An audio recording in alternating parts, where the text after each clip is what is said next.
against each other a little bit. That's normal, right? Yeah.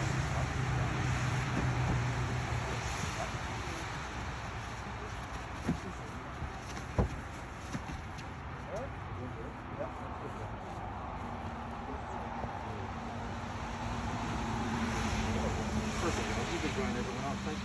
Thank you.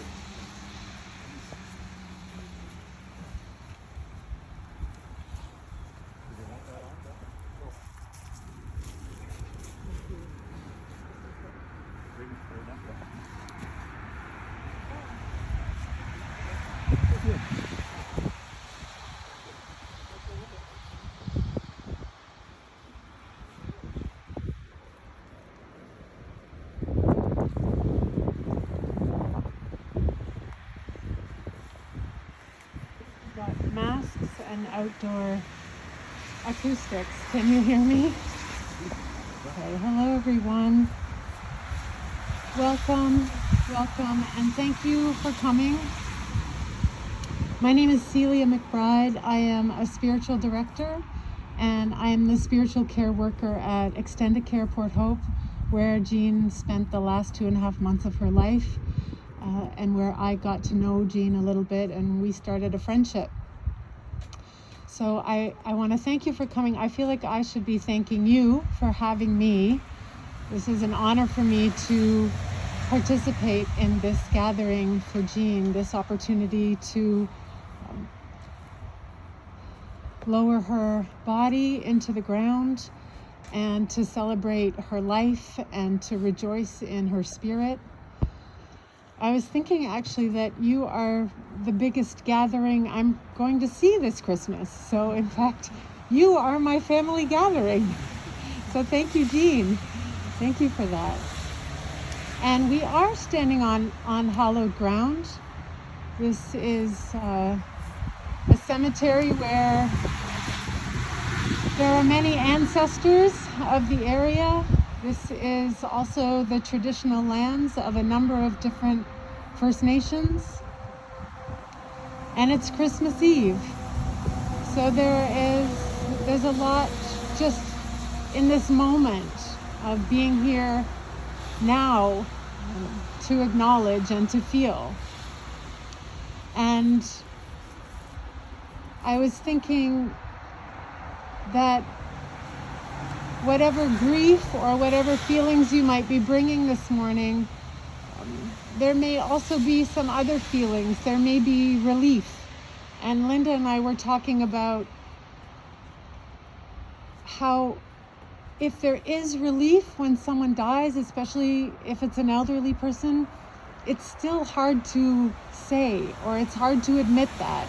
I think there's a feeling that if you feel relief when someone dies, that it might be interpreted as gladness. And I just want to say that it's okay to be relieved when someone dies, because it doesn't mean that you're glad.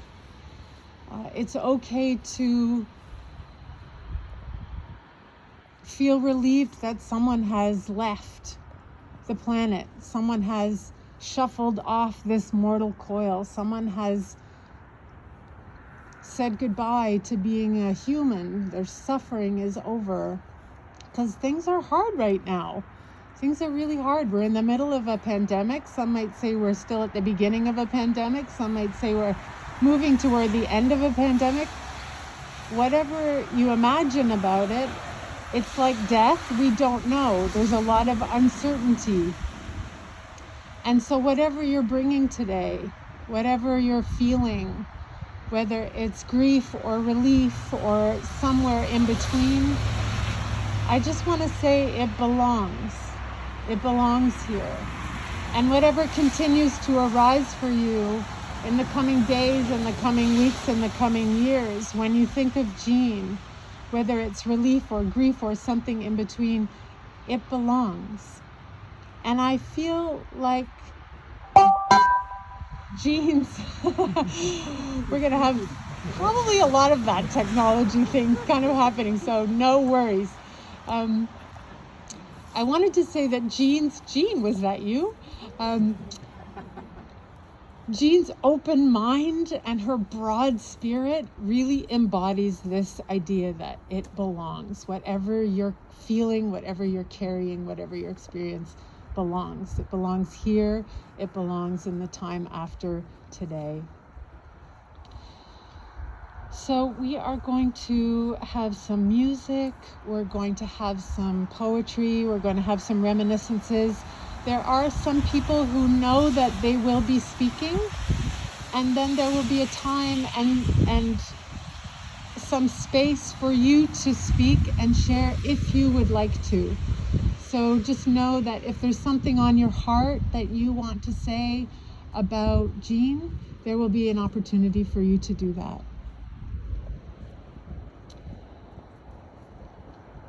So the first thing that we're going to do is we're going to hear David and some music.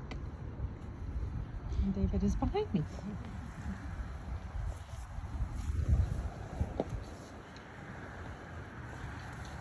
So I went out on the deck yesterday and practiced this song outside at least a dozen times, with the mask, without a mask. And I said to Linda earlier this morning, I can't do this with a mask on.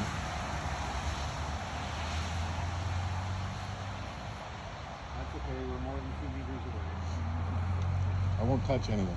We have weights. So do I. I'm going to do a circle game by Joni Mitchell. I'm going to leave out the third verse. That's the one about turning 16 and driving through the town.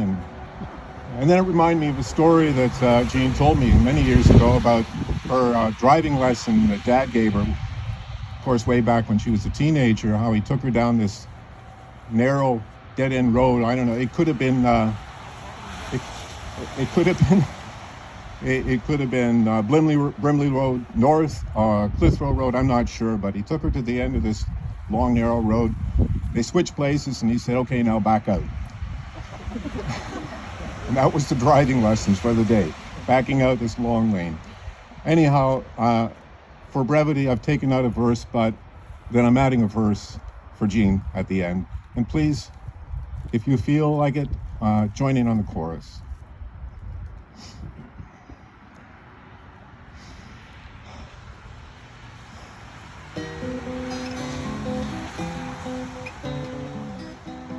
Let's start again.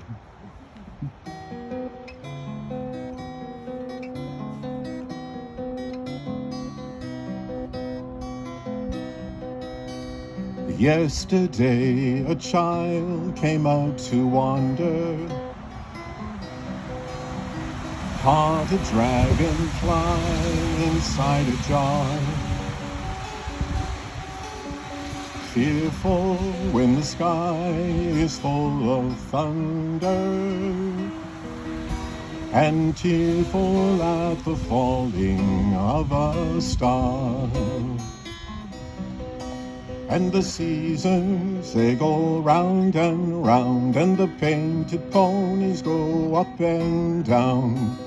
We're captive on a carousel of time.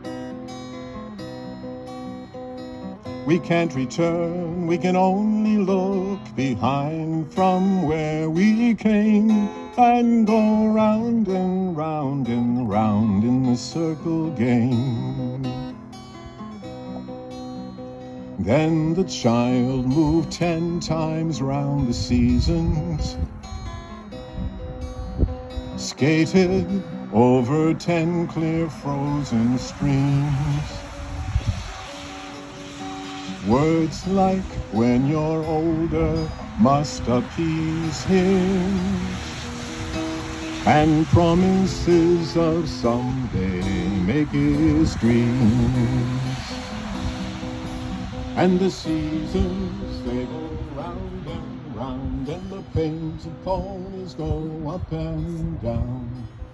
We're captive on a carousel of time.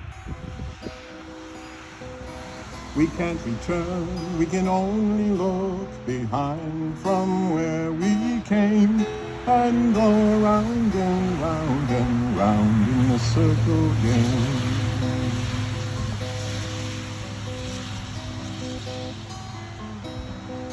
So the years spin by and now the boy is 20, and his dreams have lost some grandeur coming true. There'll be new dreams, maybe better dreams, and plenty before the last revolving year is through. And the seasons, they go round and round, and the painted ponies go up and down. We're captive on a carousel of time. We can't return, we can only look behind from where we came, and go round and round and round in the circle game.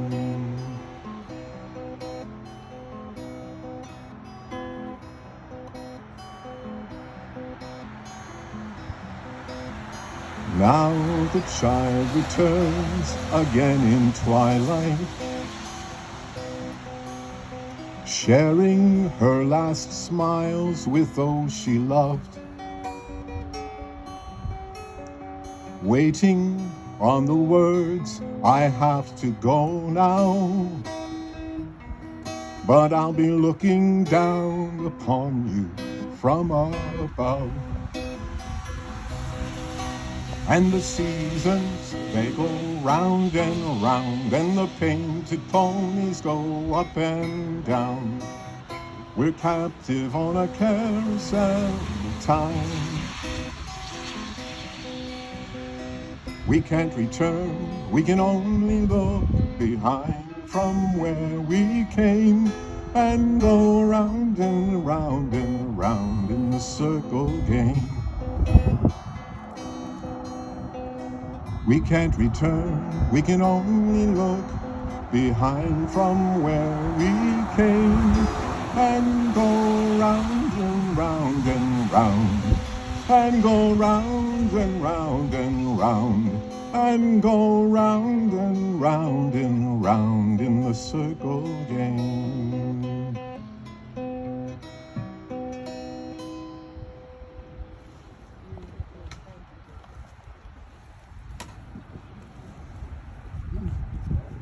Thank you, David. It was just beautiful and so appropriate. I just had this feeling when David was singing that beautiful song about the circle of life, and seeing this beautiful box and knowing that Jean's body is in there. I just have this feeling that she's thrilled. She's thrilled that you're all here. I'm just really getting this sense. So that's a wonderful thing to feel. And Karen's going to read a prayer for us now.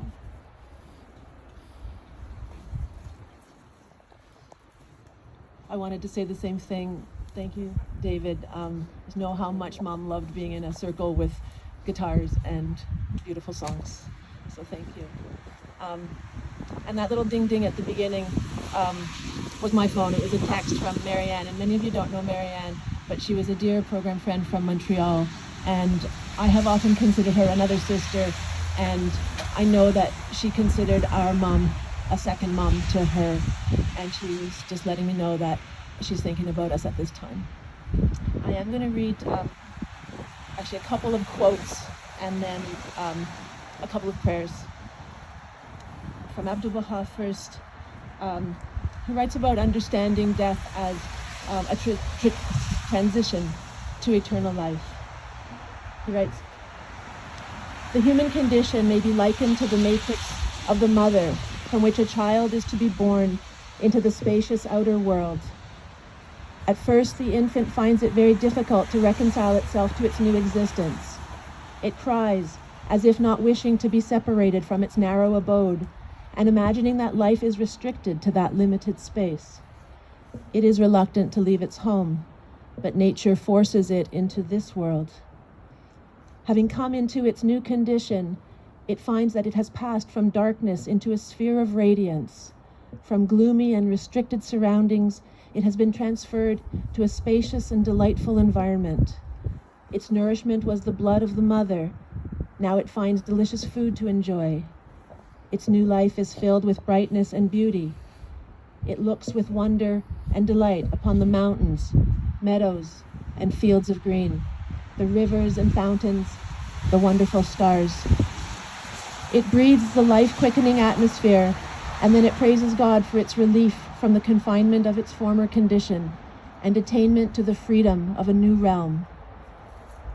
This analogy expresses the relation of the temporal world to the life hereafter, the transition of the soul of a person from darkness and uncertainty to the light and reality of the eternal kingdom. At first, it is very difficult to welcome death, but after attaining its new condition, the soul is grateful, for it has been released from the bondage of the limited to enjoy the liberties of the unlimited. It has been freed from a world of sorrow, grief, and trials to live in a world of unending bliss and joy. The phenomenal and physical have been abandoned in order that it may attain the opportunities of the ideal and spiritual. Therefore, the souls of those who have passed away from earth and completed their span of mortal pilgrimage have hastened to a world superior to this. They have soared away from these conditions of darkness and dim vision and into the realm of light. He also writes,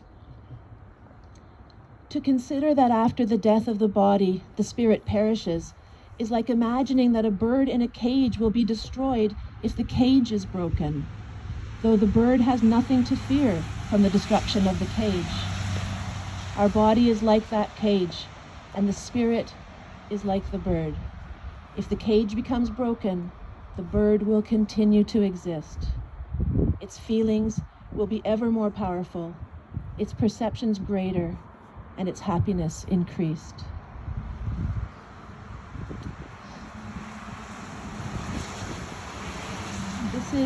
This is a prayer, a xoxo for the departed. O Lord, O thou whose mercy hath encompassed all, whose forgiveness is transcendent, whose bounty is sublime, whose pardon and generosity are all-embracing, and the lights of whose forgiveness are diffused throughout the world. O Lord of glory, I entreat thee, fervently and tearfully, to cast upon thy handmaiden who hath ascended unto thee the glances of the eye of thy mercy.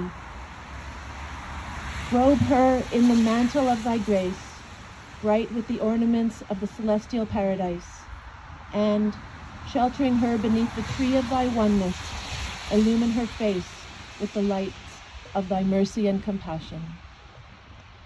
Bestow upon thy heavenly handmaiden, O God, the holy fragrances born of the spirit of thy forgiveness. Cause her to dwell in a blissful abode.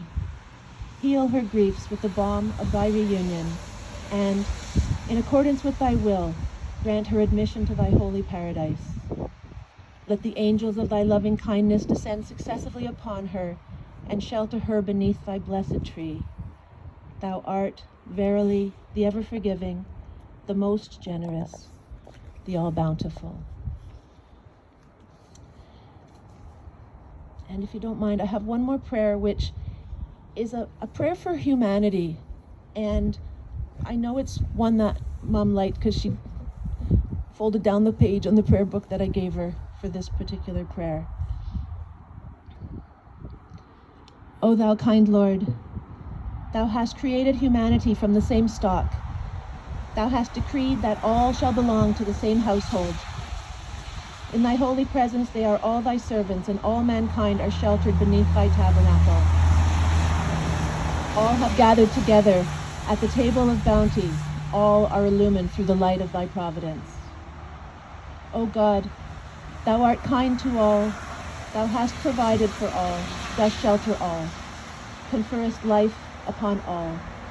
Thou hast endowed each and all with talents and faculties, and all are submerged in the ocean of thy mercy.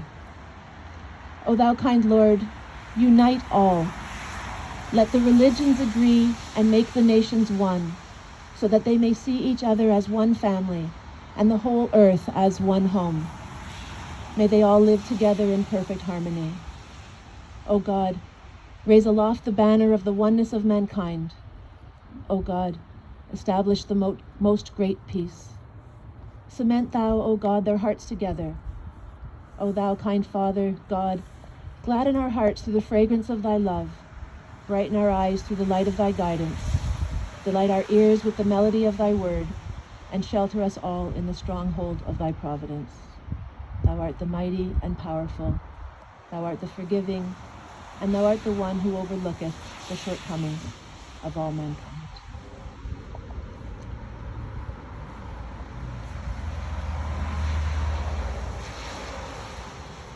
Amen. Thank you, Karen. There's something really beautiful about imagining us all together in an ocean of mercy. I was very struck by that. So next, Becky is going to read Jean's poetry.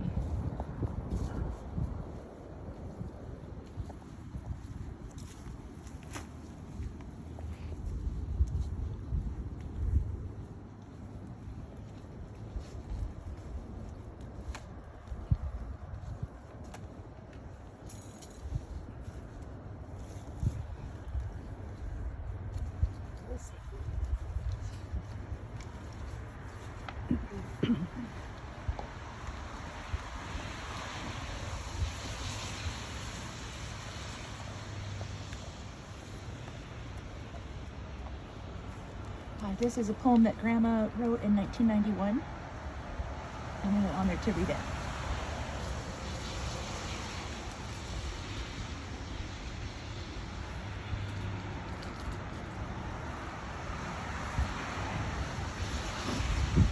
Ride the wild horse if you must, lonely lady, but don't lose yourself in the beat of the day. Time will keep turning, and you must go with it. Someone who loves you will show you the way. Dance to the music 'cause it was intended. Dancing on fire gives your beat to the day. Hold to the faith that the song will be endless. Someone who loves you will show you the way.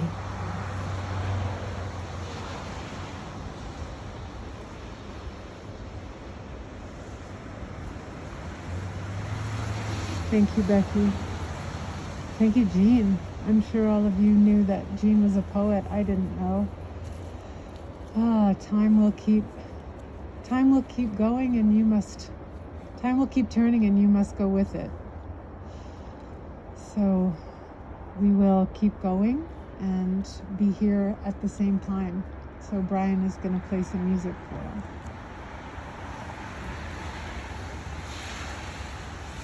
About 2018, who needs a mic? About 2018 or 2019 and 2019 into 2020, Karen and I would go down to the home with my friend.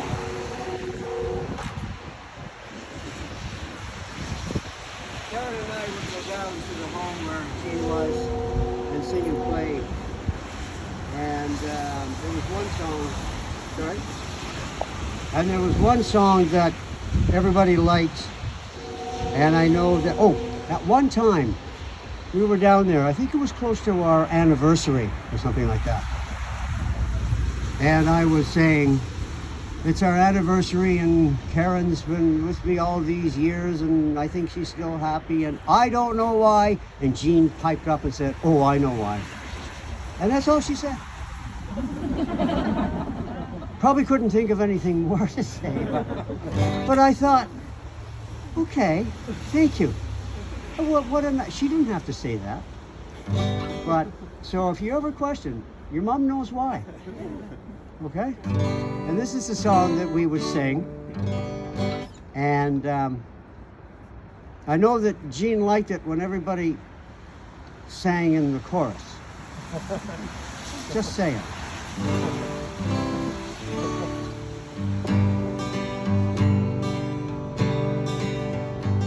Some bright morning when my life is over, I'll fly away to that land land on God's celestial shore, I'll fly away.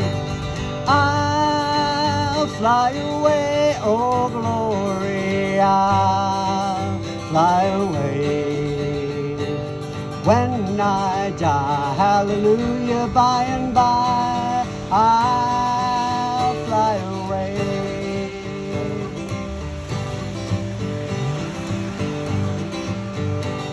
When the shadows of my life are gone, I'll fly away.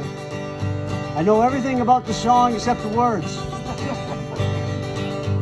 Try it again. When the shadows of my life are gone, I'll fly away.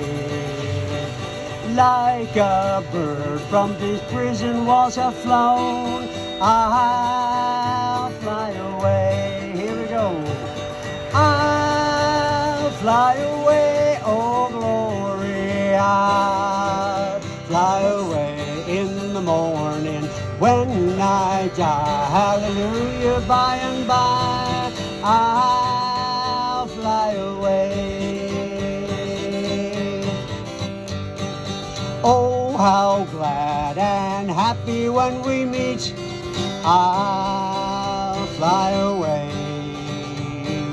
No more cold iron shackles on my feet, I'll fly away. I'll fly away, oh glory, I'll fly away in the morning. When I die, hallelujah, by and by, I'll fly away. Just a few more weary days and then I'll fly away to that land where joy will never end. I'll fly away. I'll fly away, oh glory, I'll fly away in the morning. When I die, hallelujah, by and by, I'll fly away.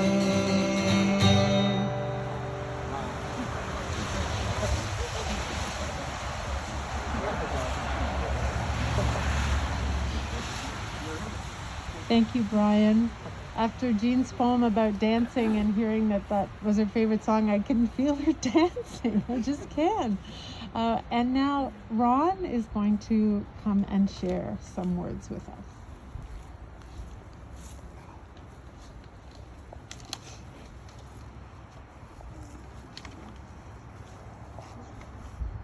I do this a lot, you know, when I have 40 or 50 passengers behind me and I pick up the microphone. I might be good. I haven't done it for a long time, so I've got some words here that began as a hymn and then were rewritten into a traditional song. I'm going to read a little bit of it, and then I might need some help from Brian after. And but when I get to the I might break out in song. I don't know. That's why I wanted to follow Brian, because I'm getting tuned up. Because there's one of the verses here that says, we sang songs of childhood, hymns of faith that made us strong, ones that mother she had taught us, hear the angels sing along. And you know, we when we gathered around the piano and sang, but I always mouthed the words, so this might be my last chance to finally sing for my mother.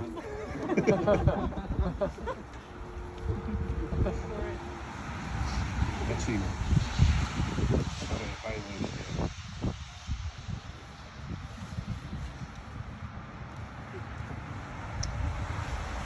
So when you catch on to sing along. I don't know what you want me to sing. Oh, that one. I know everything about that except the words. Okay, well I'll try the words. I was standing by the window on one cold and cloudy day when I saw the hearse come rolling for to carry my mother away. I said to the undertaker, "Undertaker, please drive slow. For this lady you are carrying, Lord, I hate to see her go. Go, be unbroken, by and by, Lord, by and by.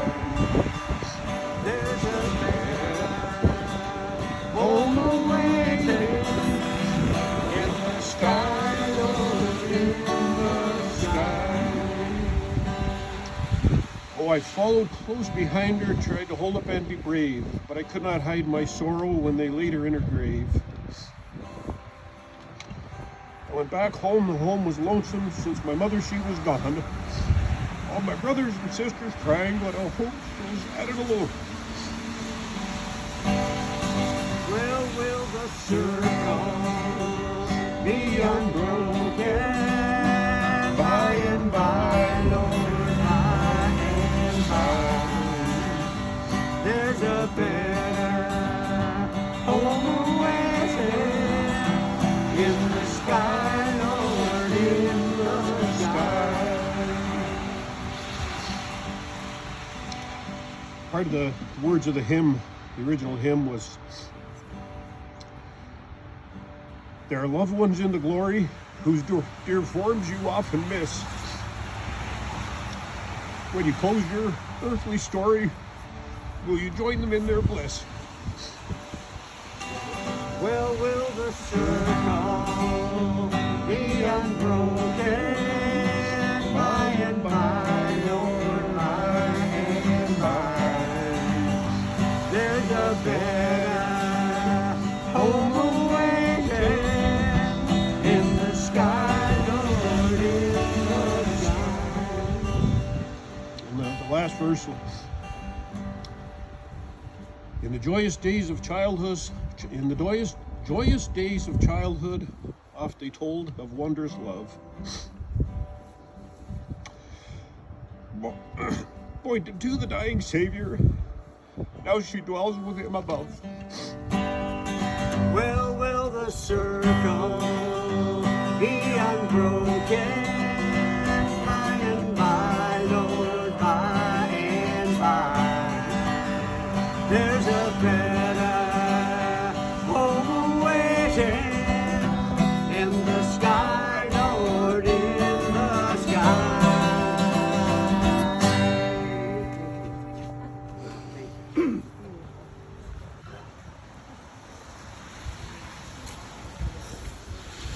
Thank you, Brian and Ron. Thank you. That was beautiful and so moving, so moving. Thank you. So next, Julie is going to read a poem.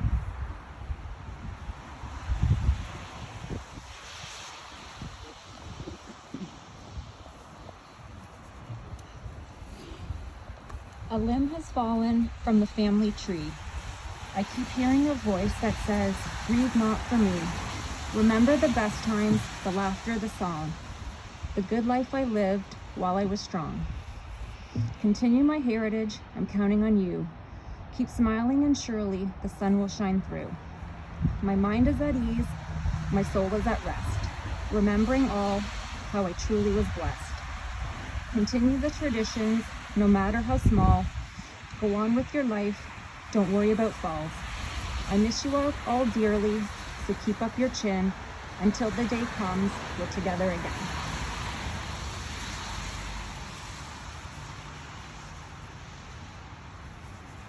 Thank you. So now we'll just do some reminiscences, some sharing. I'm going to say a few words, and then Linda and Karen are going to say a few words, and then if you would like to say something, we'll open up the space for you to do that. I just want to tell you that, you know, it's an amazing thing to accompany people in the last leg of their journey in long-term care. And I just get to see a fraction of the person's life, and yet I can see from who they are and the pictures in their rooms and the stories that they tell me this breadth of a life. And so what I got to see of Jean, the word that keeps coming to me is vital. She was so vital. And I like to look up words that I think I know the meaning to, because sometimes it expands what I think I know. And the dictionary said full of energy and lively. And this is what I saw of Jean in the last 2.5 months of her life, which is why she and I never talked about dying or death, which is something that I do as a spiritual care worker. I get to ask those questions that nobody wants to talk about. Are you afraid to die? What do you think about dying? What do you think happens after you die? And Jean and I never talked about that because she was so alive. And so when she took a turn, it was a shock. Maybe it wasn't a shock for those of you who've been accompanying her for a while, but I was shocked. And what she did share with me, though we did not talk about dying and her death and what she thinks about death, although I imagine if we had, she would probably say something like what has been coming through the poetry and the songs today, that yes, my physical body will die, but the spirit goes on. The spirit lives on in some way, and that I'm going to get to be with my beloveds. And I imagine that that was something she felt and believed and experienced. What Jean did tell me when we first started to meet and talk was that she was dealing with a lot of grief and a lot of losses. And that can be quite common for people coming into long-term care. There's a number of losses, the main one being the loss of independence that people are grappling with. And so Jean talked about that, but she also talked about some losses in her life that she wasn't sure she'd fully grieved. And even just sharing about that with me, the next time I went to see her, she seemed a little lighter. And I asked how she was doing around grief. And she said, I'm doing better. And Jean's dying. I don't know if Lynn and Karen or Joyce are going to talk about that. Her dying was, she was working through something. Something was happening in her that she was working through. And I just want to say, the three of you, Jean could not have had better death doulas. I don't know if you're familiar with this term. A doula is someone who, like a midwife, who assists with bringing babies into the world. Now there are death doulas who are birthing people toward their death.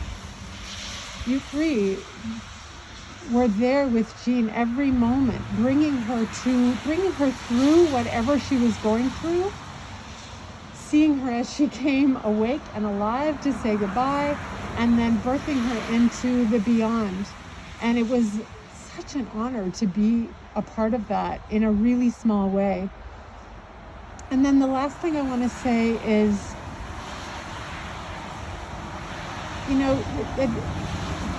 Jean and I shared a love of 12-step recovery. And one of the things that we talked about that 12-step recovery offers is this thing where you can choose your own conception of God. You can choose your own idea of what a higher power is. And so, if you think God is punishing, that God's going to show up for you. If you think God is loving and all embracing, that God's going to show up for you. If you think God is a unified field of energy, that's going to be true for you. And, Jean had such an open mind and such a broad spirit. She wanted to start a Bible study like just a month ago. She wanted to start a Bible study, and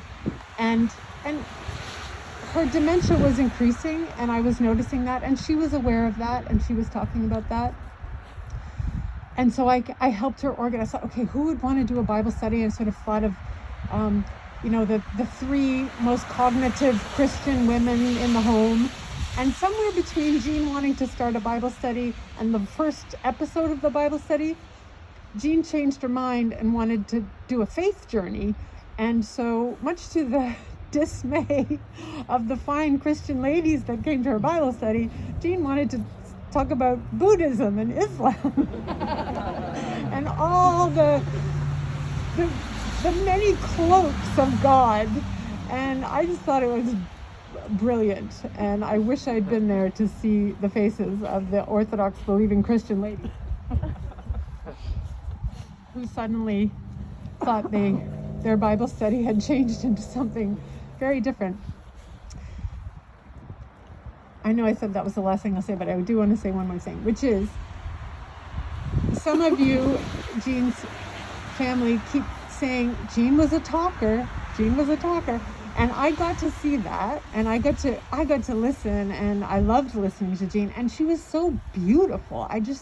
She had the most interesting bone structure, and most women Jean's age have tight little perms, and Jean, let her hair grow, and it was soft, and she pinned it up, and she looked so elegant every day. And what I'm thinking of is a poem that talks about death as the person who's died just being in the next room. I'm just over here in the next room.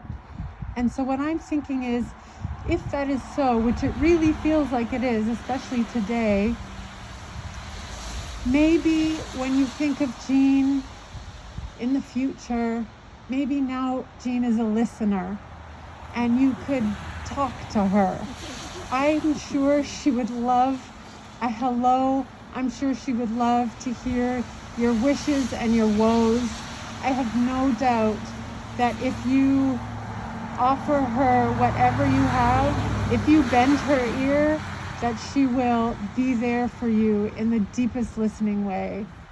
As deep a listener now as a talker she was. Linda's going to share now. Yeah.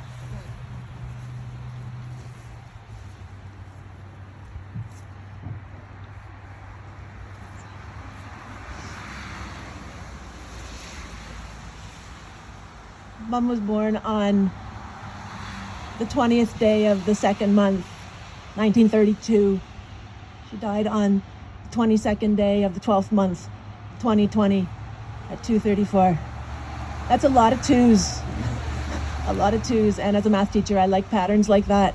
But I just wanted to make sure that Mom knew that she was actually number one. I wanted to share with you all, and I'm so grateful that you're here, and I'm so grateful that the timing is such that we could be together, and even the rain holding off, so far so good. I wanted to share just some of the things that my mom taught me, and some of the things that we shared together, the experiences that were special between us. First, when I was a very little girl, she taught me to read, literally. She taught me to sound out those letters and put words together. And going forward, we shared that love of books, literature, authors, and I always knew, at least until her eyesight started to go bad, I always knew what to give her for a gift, which was a book or two. And as she's downsized over the years, I've received some of them back or other books back, and I still have a pile beside my bed, and I look forward to diving into those and still sharing those with her. She taught me not to be afraid of death, and specifically not to be afraid of talking about death, as we're doing now. And that's a real blessing, because we can always talk about her, and please do. She taught me to manage money well. We went through times where we had to pinch pennies, and she taught me that self-discipline and how that can give you freedom and independence. And she taught me to love sports. We shared our love of baseball. The Expos always close to my heart when I think of my mom. She taught me to seek help when life wasn't going right, to reflect on my feelings, my fears, to improve myself. I shouldn't have said anything about the rain. And we shared many years in Al-Anon together, where we learned together too that we're each responsible for our own happiness. We can't blame that on sometimes the crappy stuff that happens in life, but we're responsible, and we can write our own path. She taught me to respect people of all cultures and beliefs, not just by talking about it, but by living it. She was always curious and fascinated by the beliefs and traditions of others, and would come home with stories of, oh, do you know what they do in such and such a culture? And just through that enthusiasm, I learned the same.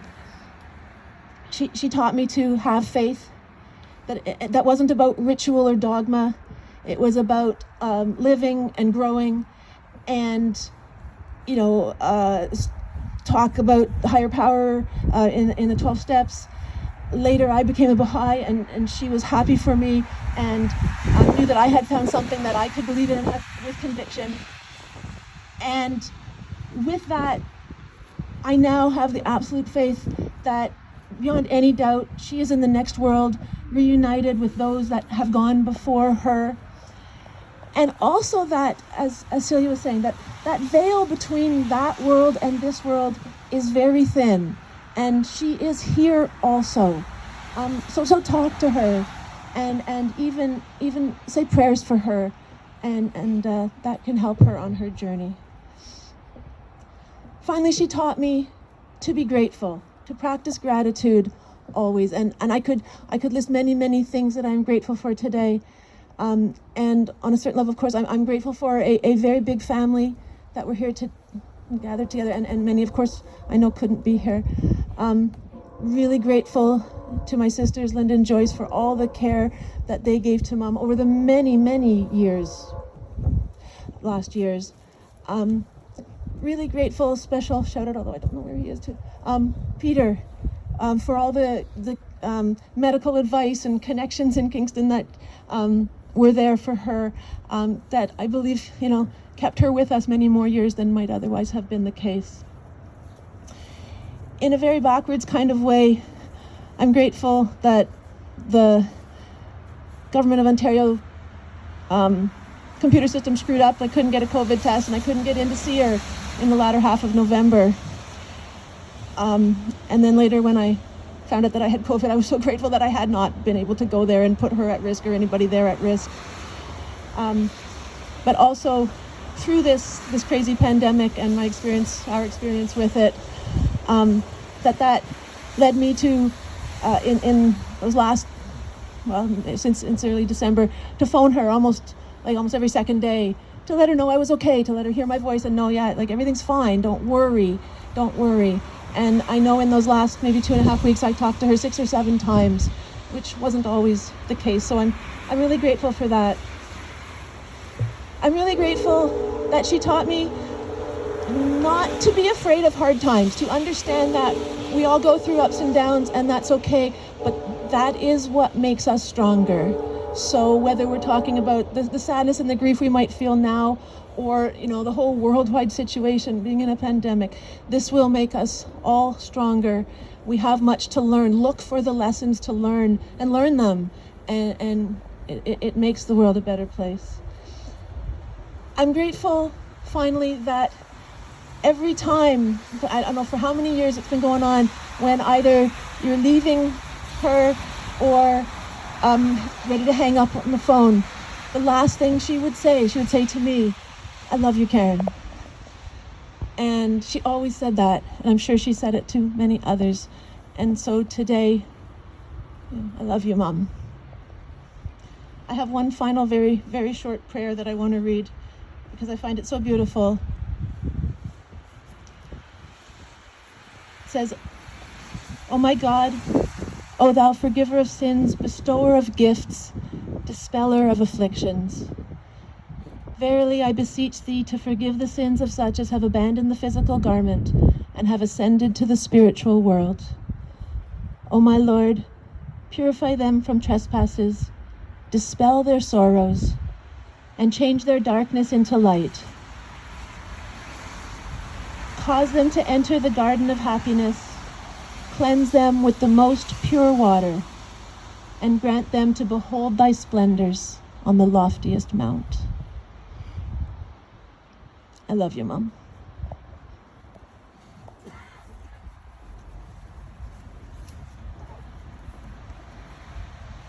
Thank you, Karen. Thank you for sharing so much about what Jean gave you.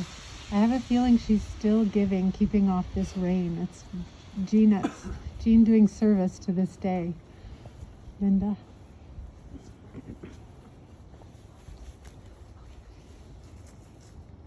Before I start, I have to explain the flowers. My grandfather, who is buried here, died in 1965. Oh, he was 65. He died in 60. Oh, I knew I'd get it wrong. And every year on Grandpa's birthday, which was when? When was Grandpa's birthday? September 14th. 1898. Every year on Grandpa's birthday, my mother would send her mother red and white carnations. And this symbolizes the red and white carnations that Mom sent to Grandma. Another thing, I'm dressed, because Grandma was a proud Grafton girl. Mom was a proud Grafton girl, so Grafton. So I had to wear that today. So, that all being said, it's an absolute honor for me to be able to say a few words today in honor of my mother. We shared a very special relationship. But the first thing I need to tell you is this, and I hope I don't offend you. Mom would insist that I tell you that she has died. She was adamant, and she would never use the word pass away. I'm not passing anywhere, she'd say. People die. So, Mom died, surrounded by love. Fortunate to have had family visits unheard of in this COVID age. She was so proud of this family, proud to be the matriarch. Our last Bryson picnic photo was on her wall at Extendicare, and she bragged to everybody. But it wasn't just about family love. The staff at Extendicare loved her too. Their nurturing care helped Mom thrive for the last 2.5 months of her life. And in doing so, she would be able to die with dignity and be pain-free. What more could I have asked for? I will forever be grateful. A special thanks to me, to you, Celia. Your spiritual care provided Mom with something she desperately needed, fellowship and a listening ear. And I am thankful that you are here today to guide us. It's only proper that I acknowledge our older sister, a baby Mom gave birth to in April of 1992 and put up for adoption, a daughter she named Debbie. We have tried to make contact with her, but we have been unsuccessful. In 1996, when Mom was only 64, she wrote a letter, had it notarized, stating that she did not want to be kept alive by artificial means of any kind. After all her heart problems and a stroke, she had a DNR put in place. She always accepted her mortality, but with the miracle of modern medicine and many great doctors at Kingston General Hospital, she was given many extra years with us. It's a blessing, she'd say, that I got to see my grandkids grow up, and most especially to meet my 14 great-grandchildren. People may not understand why I say this, but I'm happy right now because after sharing all these years with Mom, after many surgeries, many doctor visits, what I feared was what her death would look like. And now I know the answer, and I am at peace with that. Mom has joined her family who have gone before her, and most especially her brother Bill. And we all know what that means. Talk, talk, talk, talk, talk. And we wouldn't get a word in edgewise. I'd say rest in peace, Mom, but I know you already are, and I will love you forever.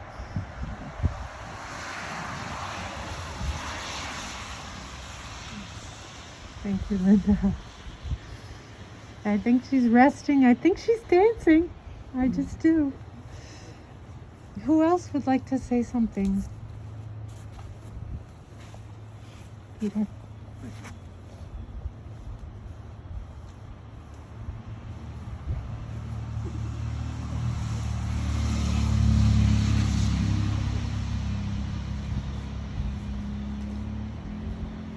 Hello, everyone. So,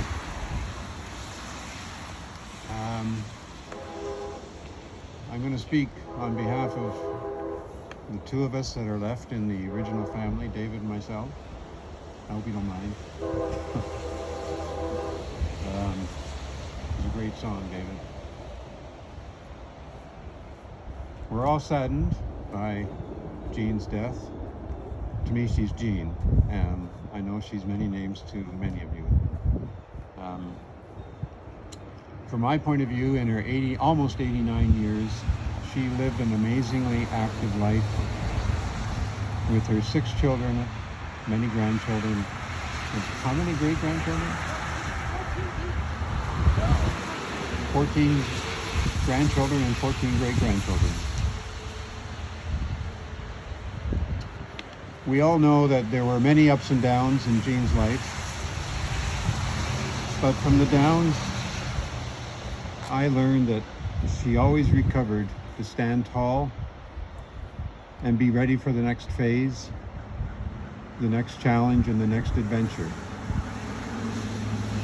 She gave me a lot of inspiration by her resilience throughout her life.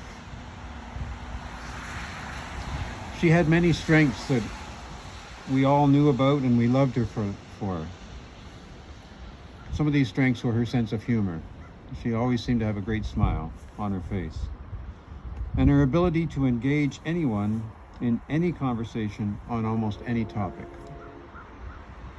And that's what she's doing with Bill. I always marveled at the joy she found in her grandchildren and her great-grandchildren. And when I became a granddad, I began to understand what the meaning of that joy was in my heart. And I really, really appreciated her impeccable handwriting. It made reading her letters very enjoyable, and I would read them many times. She was always full of smiles and conversation when we would get together, like she was last Saturday when I visited her in Port Hope, when she woke up to say hello.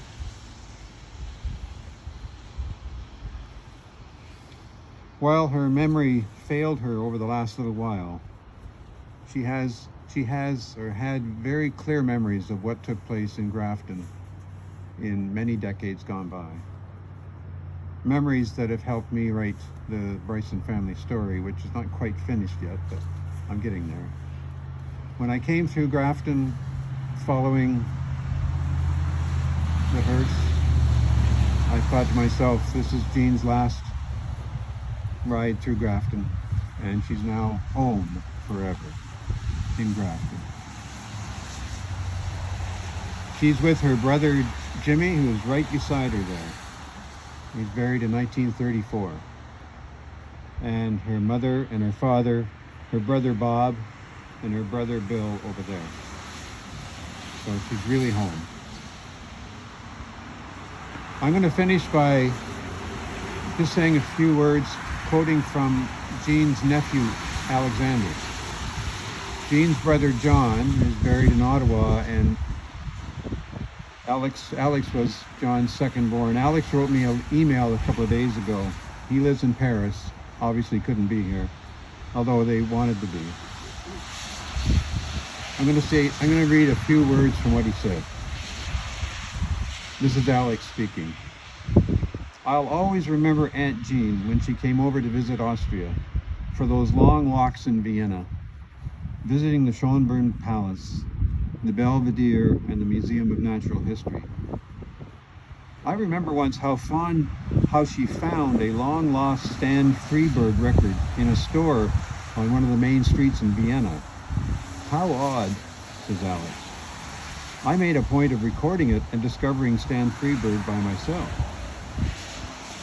This was about the same time that Oliver Stone's movie about the Doors came out. It was fascinating to me how Aunt Jean, my father's older sister and church organist in Montreal, admitted at our dinner table that she listened to the Doors.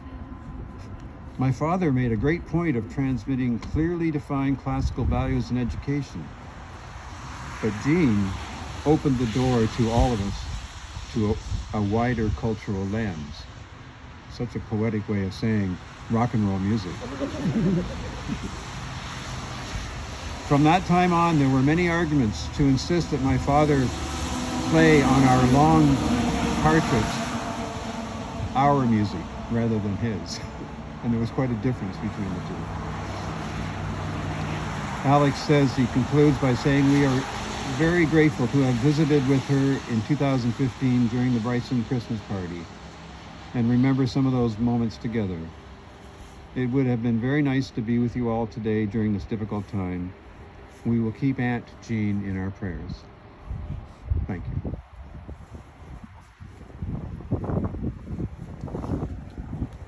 Thank you, Peter.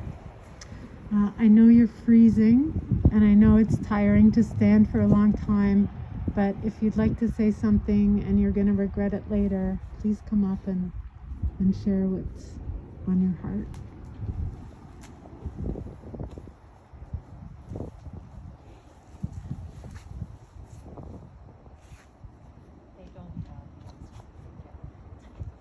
Okay. All right, so Matthew's going to read the prayer of St. Francis for us.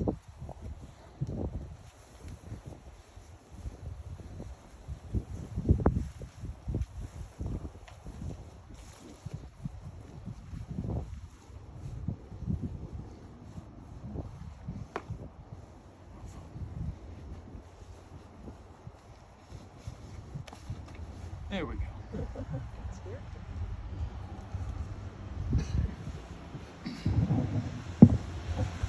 All right, I was asked to read the prayer of St. Francis.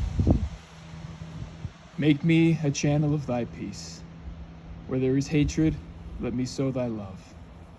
Where there is injury, thy pardon, Lord. And where there's doubt, true faith in thee. Make me a channel of thy peace. Where there's despair in life, let me bring hope. Where there is darkness, only light. And where there's sadness, ever joy. O Master, grant that I may never seek so much to be consoled as to console, to be understood as to understand, to be loved as to love with all my soul. Make me a channel of thy peace. It is in pardoning that we are pardoned, in giving of ourselves that we receive, and in dying that we're born to eternal life.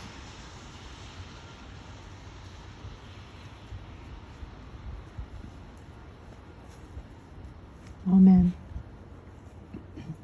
Next, Brooke is going to do some music for us. Oh, Brooke's song is recorded. Brooke, will you step forward wherever you are? Take your hood off. So Brooke is my youngest daughter. The hat she is sporting today was Grandma Bryson's, so her great-grandma's, and then it was passed down to Mom, her grandma, and today we pass it on to the next generation. So it's all fitting because Brooke's song, Say a Prayer, was inspired by a lesson that Grandma Bryson, owner of the hat, taught me. My grandma endured many hardships and heartbreaks in her life, and her faith never faltered.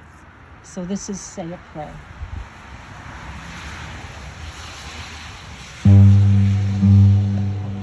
Oh, think is right is wrong, and you feel that love is almost gone, and you feel just like you're standing in a world all alone. I say a prayer for you and a prayer for me, to be able to let go. But the sad thing is that sometimes he says no, when all the light is turning dark and there seems to be no spark, and the world, it seems so lonely when there's no say a prayer for you and a prayer for me to be able to let go. But the sad thing is that sometimes he says no. This world is much too big for just one person. If it's right for you, it's wrong for someone else. There's just no way to know if what you're doing's right. So I pray, I say a prayer for you and a prayer for me to be able to let go. But the sad thing is that sometimes he says no. The amazing thing about our life, he's always there right by our side. When we feel alone with no place to go, he's there. When you're afraid to shine, he's there. When you're loving life, he's there. When you realize, remember, he is there. So say.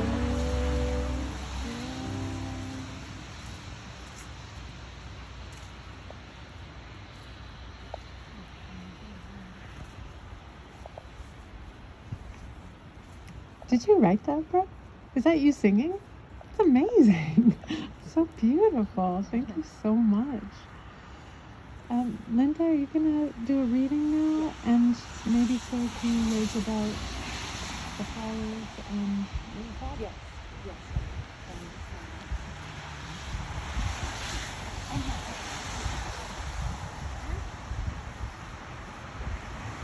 This is a little poem, story, whatever you want to call it, called Gone from My Sight. I'm standing on the seashore. A ship at my side spreads her white sail to the morning breeze and starts for the blue ocean. She is an object of beauty and strength. I stand and I watch her until at length she hangs like a speck of a white cloud, just where the sea and the sky come to mingle with each other. Someone on my side says, "There, she is gone." Gone where? Gone from my sight. That is all. She is just as large in mast and hull and spar as she was when she left my side. And she is just as able to bear her load of living freight to her destined port. Her diminished size is in me, not in her. And just at the moment when someone at my side says, "There, she is gone," there are other eyes watching her coming, and other voices ready to take up the glad shout. "Here she comes," and that is dying. Oh, sorry, I'm not done yet. Okay, so our father died in 2006, May of 2006, and his ashes have been entrusted to Ron all these years. A while ago, Mom said to me, and I guess only to me, that we should bury our father. And I thought, well, that's a good idea. And Mom said, well, maybe he could be buried in the Bryson plot. So we have decided that our father will rest with our mother. And Ron, if you will bring Papa's ashes up, we will place him on top of Mom's casket.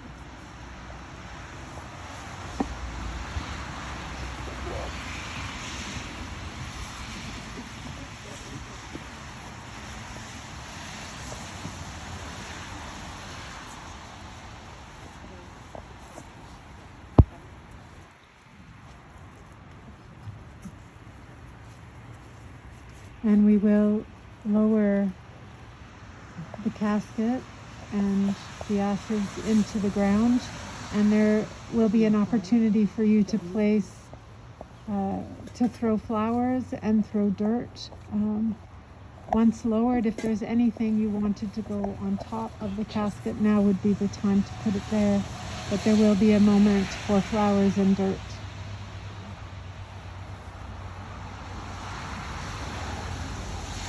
Blessed is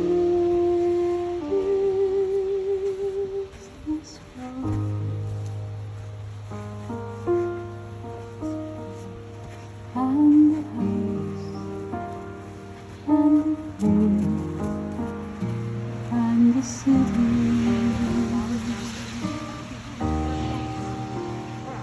and the horse, and the mountain, and the well,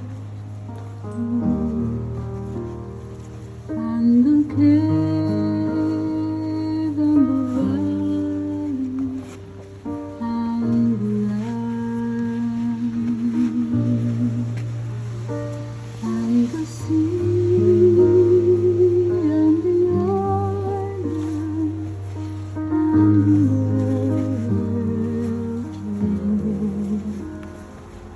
were mention of God, hath been made, and His praise glorified. And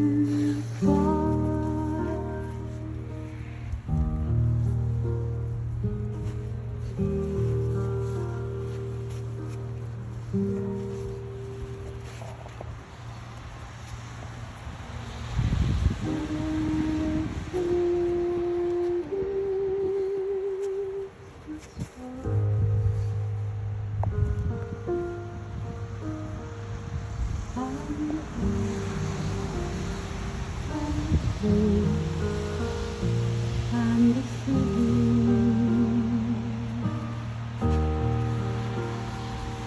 and the horse, and the mountain, and the well, and the cave, and the valley, and the land, and the sea, and the island, and the were mention of God,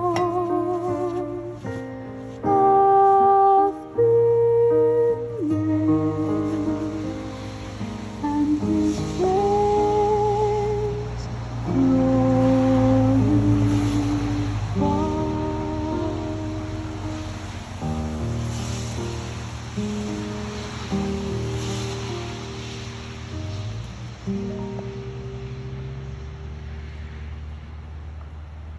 It is this road, and the house, and the city,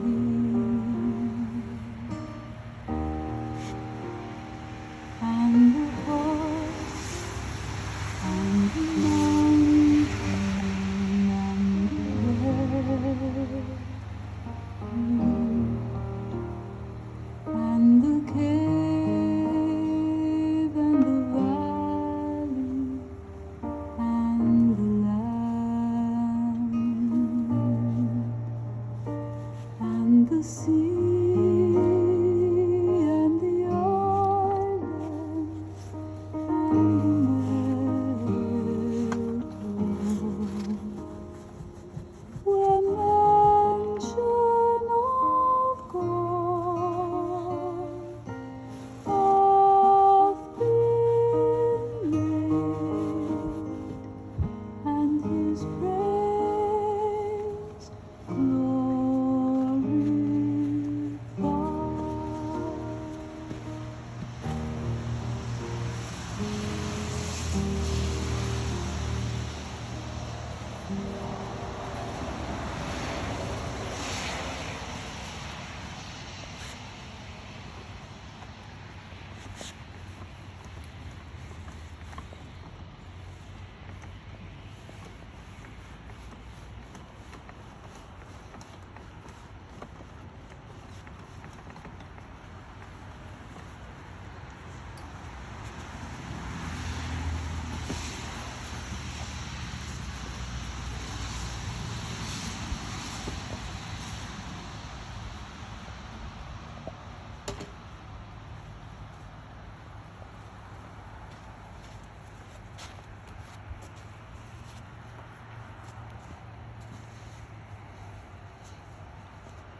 There was a story Mom used to tell that when her mother died, we were all standing here, and I mean, it was a little bit warmer. It was May, and we would throw dirt on. And our Uncle Bill said, we have to go back to the church. We have guests to greet. And Mom always said, if Bill hadn't have done that, we would have stayed here until we buried her. So if you would like, you can come and throw some dirt on Mom, Grandma, Gigi, Aunt Jean, your sister, whoever she is to you. If you would like to do that, please do that. It would make her happy. And also, just as we were mingling away, and nobody's going anywhere until I move my Jeep, so you have to come past my Jeep. I started crafting and creating a Christmas present for Mom, and I kept on going. So I've done it for her, and I have a Christmas present for each of you, Mom, Grandma, Mom, Great Grandma. So something for you to keep hold of. So I want you to pick it up on the way back. Mostly the moms to give to the kids and the dads. So and you too.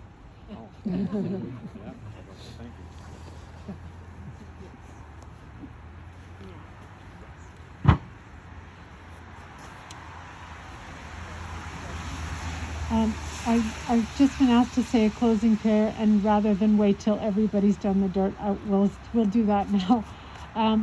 I just want to say that this entire service has felt like a prayer.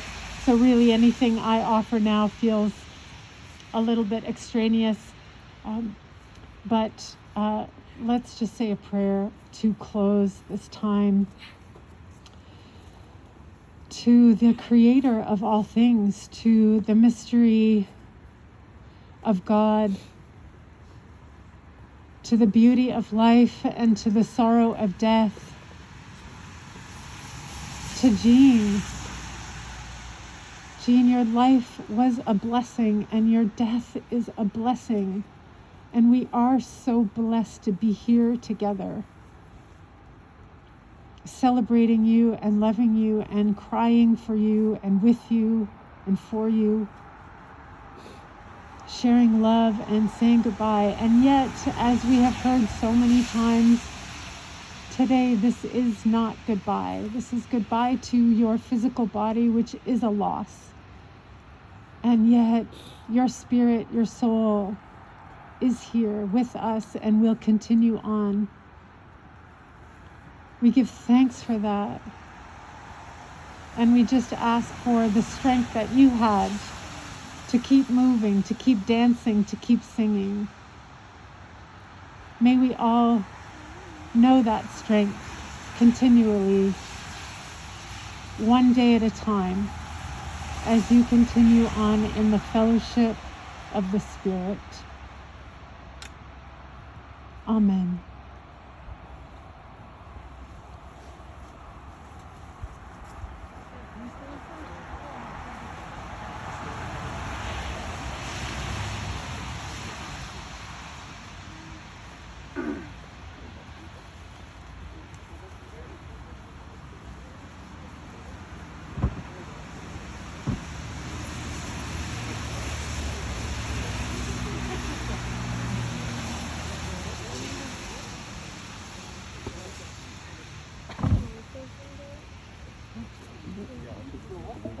Throw some dirt on your mother-in-law.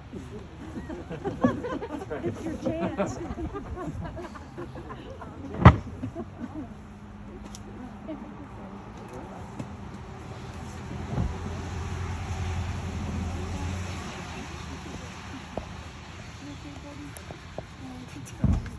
You want to come up with me? No, I just gotta wait for you.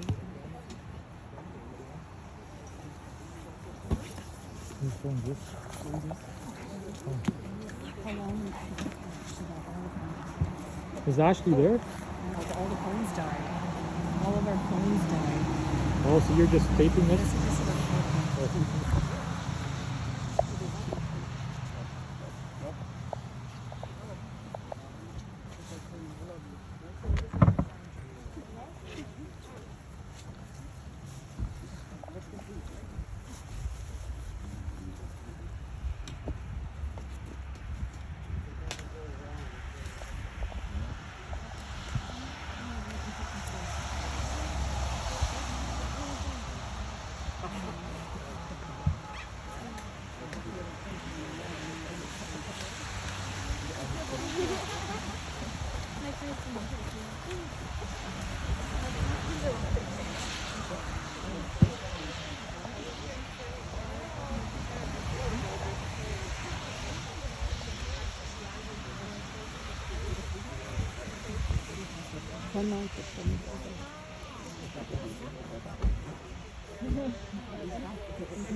I know.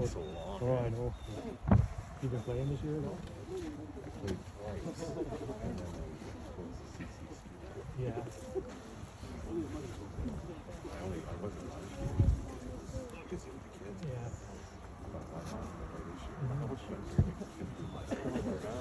I know. I've been playing like 4 years, so I started donating rapping. And now they shut it down. Yeah, now they shut it down. I was just getting into it. He's a back row, he's like soda stuff. Yeah, that's sometimes really happens.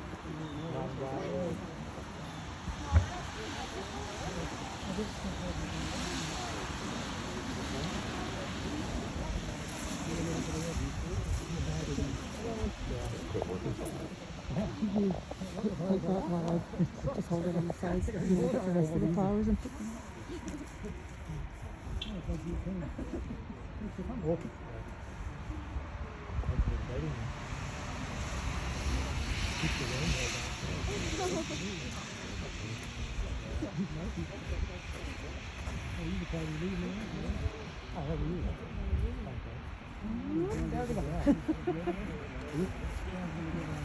Yeah.